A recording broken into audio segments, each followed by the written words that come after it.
Christophe Jacubizzi nous attend et il est en compagnie du Premier ministre Jean-Marc Ayrault. C'est à nous, Monsieur le Premier ministre. Bonjour. Merci d'être avec nous sur RMC et BFM TV, juste avant d'aller voir la reine à Buckingham Palace et la cérémonie d'ouverture des Jeux Olympiques. 331 athlètes vont représenter nos couleurs, vont les défendre. Est-ce qu'il y a une feuille de route que vous souhaitez leur donner ? Moi, je souhaite bien sûr qu'ils fassent mieux qu'à Pékin. Même si à Pékin, 40 médailles, c'était bien, mais je souhaite qu'il y ait davantage de médailles d'or. Il y en avait 7 à Pékin. Absolument. Hein. Mais le travail qui a été fait est formidable. Hein, et une super préparation. Je sais l'effort que ça demande, individuel, mais aussi collectif. Je pense à tous les soutiens techniques, je pense à tout ce que fait le mouvement sportif français, et le mouvement olympique et sportif français. Et donc, je suis très confiant à un moment où ces Jeux vont être ouverts à Londres ce soir. Donc est-ce que le chef du gouvernement a un objectif, c'est 10, 15 médailles d'or ? J'espère, je le souhaite vraiment. Mais je veux dire, ça c'est la grande loi et la dure loi du sport. Mais je le répète, nos champions, nos sportifs se sont très très bien préparés. Est-ce que l'olympisme a un message à donner en termes de valeur, par exemple? Aujourd'hui, il y a eu des sanctions dans le domaine du football pour 2 joueurs de l'équipe de France qui ont été sanctionnés. 3 matchs de sanctions pour Samir Nasri et 1 pour Jérémy Ménez. Est-ce que ces valeurs devraient être mieux partagées dans le reste du sport? Oui, dans tout le sport, mais au-delà du sport d'ailleurs. Hein, ce sont les valeurs d'exemplarité, de respect de l'autre, de respect des principes. On ne peut pas aller proclamer d'un côté et avoir une pratique contraire. Donc je comprends que les dirigeants des mouvements sportifs, du mouvement olympique et sportif, mais aussi des fédérations sportives, veillent à ce que ces valeurs soient incarnées.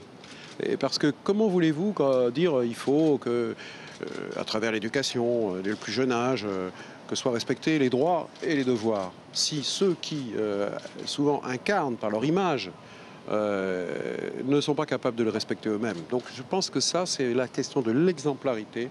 C'est une question qui est au cœur, je dirais, des questions de société d'aujourd'hui. Donc le monde sportif, le mouvement sportif qui les proclame sans cesse, doit sans cesse veiller à ce qu'individuellement et collectivement, elles soient respectées. Donc ces 2 sanctions dans le monde du football, aujourd'hui, vous semblez légitimes et nécessaires? Écoutez, les responsables sportifs ont pris leur responsabilité. Le mot est bien placé, est bien adapté à la situation.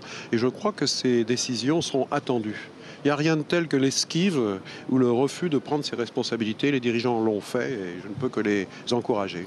Londres 2012, ça a failli s'appeler Paris 2012. Est-ce qu'il y aura une candidature de la France pour les prochains Jeux Olympiques? Vous annoncez de 2024. Pour 2024. Écoutez, d'abord, il faut faire un travail d'évaluation pour comprendre pourquoi nous avons connu 2 échecs. Le dernier, Annecy, c'était un échec cinglant, il faut bien le dire. Donc il faut comprendre.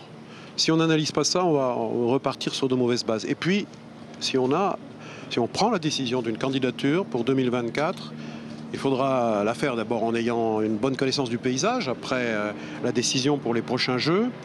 Et puis, il faudra que ça soit quelque chose qui soit porté par l'ensemble du mouvement olympique et sportif lui-même. Il ne faut pas que ça vienne d'en haut, il faut que ça soit porté, incarné, partagé. Donc, toutes ces étapes-là sont à franchir avant de prendre la décision définitive. Vous le souhaitez personnellement, malgré les coûts économiques qui sont très importants? Oui, je pense que ça serait une très belle ambition pour la France. Je sais que c'est beaucoup d'investissement, investissement des personnes, des mouvements sportifs et olympiques, mais aussi des entreprises, mouvements de mobilisation d'argent public. On voit à Londres, c'est quand même très coûteux. En même temps, ça permet de rénover la ville, de l'équiper. Puis, si c'est bien fait, il peut y avoir non seulement un retour sur investissement, mais aussi, on peut garder aussi après des équipements ou des aménagements qui vont être utiles à la société. Et si on ne fait pas ça, alors c'est quelque chose qui est plaqué, qui coûte cher et qui peut apparaître comme superflu. Mais, vous savez, moi, ce qui me frappe, c'est que les Jeux Olympiques, au-delà de toute l'histoire qui est la leur, garde une dimension populaire très forte. Et ce sera des millions de Français qui, grâce à vous, grâce à la télévision, vont suivre ces Jeux, qui vont être passionnés, qui vont suivre nos athlètes et qui verront à travers ceux qui les représentent, ceux qui représentent la France, une dignité, un courage, une fierté qu'ils partageront avec eux. Donc ça reste fort. Et ça, je pense que c'est quelque chose qu'il faut continuer à cultiver. Alors peut-être avant Paris 2024, nous sommes à Londres 2012 et on a un peu de Nantes 2012. Vous étiez maire de Nantes, je crois que vous avez aperçu le Belém derrière nous. Le Belém qui a été construit à Nantes il y a un peu plus de 100 60 ans maintenant et qui d'ailleurs a une histoire commune avec Londres, parce qu'il a, je crois, été propriété d'une partie de la famille royale britannique. Et puis bon, il revient tous les ans, et qu'il soit là aux Jeux Olympiques, c'est aussi un symbole. Mais je n'oublie pas qu'il n'y a pas que le Belém. Il y a aussi des sportifs de ma région, de Nantes, qui sont là et qui vont, j'espère, apporter des médailles. Je pense notamment à la voile et aussi d'autres disciplines. Il y a aussi les Jeux paralympiques. Je n'oublie pas aussi Damien Seguin qui va, avec Laura Flessel pour les Jeux Olympiques, être le porte-drapeau de la France. Donc je pense à tous ces sportifs. Je pense à ce qu'ils ont investi personnellement, tout ce qu'ils se donnent déjà. Et je crois que pour eux, ce moment est un moment formidable et on a envie de partager ce moment de bonheur avec eux. Merci le Premier ministre d'avoir été avec RMC et BFM TV. Je crois que la reine vous attend. Donc elle n'attend pas, la reine. Je vais vous laisser y aller. Merci beaucoup. Merci.